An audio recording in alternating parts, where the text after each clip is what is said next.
आज का टॉपिक हमारा प्रारूप समिति। प्रारूप समिति को पांडुलेखन समिति भी कहते हैं।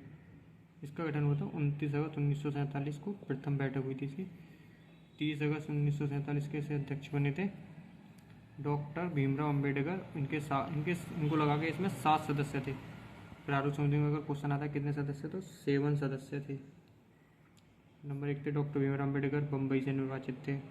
एन गोपाल स्वामी अयंगर, आह्लादी कृष्ण स्वामी अय्यर, डॉक्टर के.एम. मुंशी, मूलतः एवं एकमात्र कांग्रेसी थे।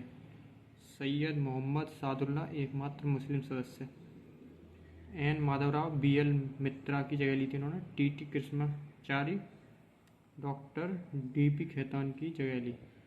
26 नवंबर 1949 को हमारा संविधान सभा द्वारा अपनाया गया, स्वीकार गया, अंगीकृत किया गया। इसके कुछ 16 अनुच्छेद प्रावधान जैसे अंतरिम संसद, नागरिकता, अस्थायी एवं संक्रमणकालीन उपबंध, निर्वाचन संबंधित उपबंध आदि 26 नवंबर 1949 को ही लागू हो गए।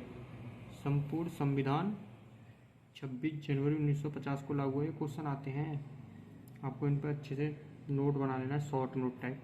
26 नवंबर को संविधान दिवस के रूप में मनाया जाता है।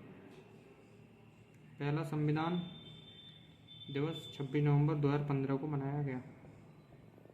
संविधान निर्माण में 2 वर्ष 11 माह 18 दिन का समय लगा तथा संविधान बनकर लागू होने में 3 वर्ष 1 माह 16 दिन का समय लगा।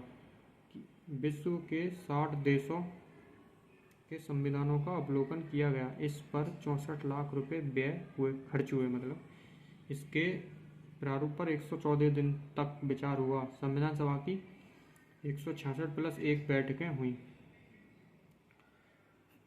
भारतीय संविधान का मूल प्रारूप बी.एन. राव द्वारा तैयार किया गया। बी.एन. राव।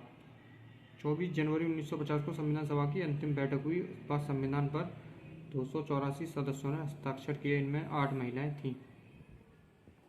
संविधान केवल एक ही प्रावधान ऐसा है कि जो लगभग बिना किसी वाद विवाद के पास हो गया। यह प्रावधान सार्वभौमिक मताधिकार का था, जिसका अर्थ है कि धर्म, जाति, शिक्षा, लिंग व आय के आधार पर भेदभाव के बिना सभी नागरिकों को एक निश्चित आयु प्राप्त करने पर वोट देने का अधिकार होगा। संविधान सभा की सामान्य कार्यविधि में भी सार्वजनिक विवेक का महत्व स्पष्ट दिखाई देता है। विभिन्न मुद्दों के लिए संविधान सभा की 8 मुख्य कमेटियां थीं। नोट है, संविधान सभा की समस्त कार्यवाही कॉन्स्टिट्यूट असेंबली डिबेट्स में प्रकाशित हुई। 24 जनवरी मोस्ट इम्पोर्टेंट 24 जनवरी 1950 को ही राष्ट्रीय गान व राष्ट्रीय गीत को अपनाया गया तथा इसी दिन डॉक्टर राजेंद्र प्रसाद को भारत का राष्ट्रपति चुना गया। 24 जनवरी 1950 संविधान सभा को भंग कर उसे अंतरिम संसद में परिवर्तित कर दिया गया। नोट, 22 जुलाई 1947 को राष्ट्रीय ध्वज को अपनाया गया। राष्ट्र ध्वज के लिए प्रस्ताव पंडित गोविंद मालवीय ने रखा। राष्ट्र ध्वज का निर्माण पिंगली वेंकैया द्वारा किया गया। संविधान सभा में कुल 15 महिला सदस्य थीं, जो सभी कांग्रेस से थीं। भारतीय संविधान में 22 भाग, अब हो गए 25, अनुच्छेद 395, लिंक करेंगे 465+12 अनुसूचियाँ हैं, लेकिन मूल संविधान में 8 थी। भारतीय संविधान को गृहीत संविधान कहा जाता है, बड़ा संविधान।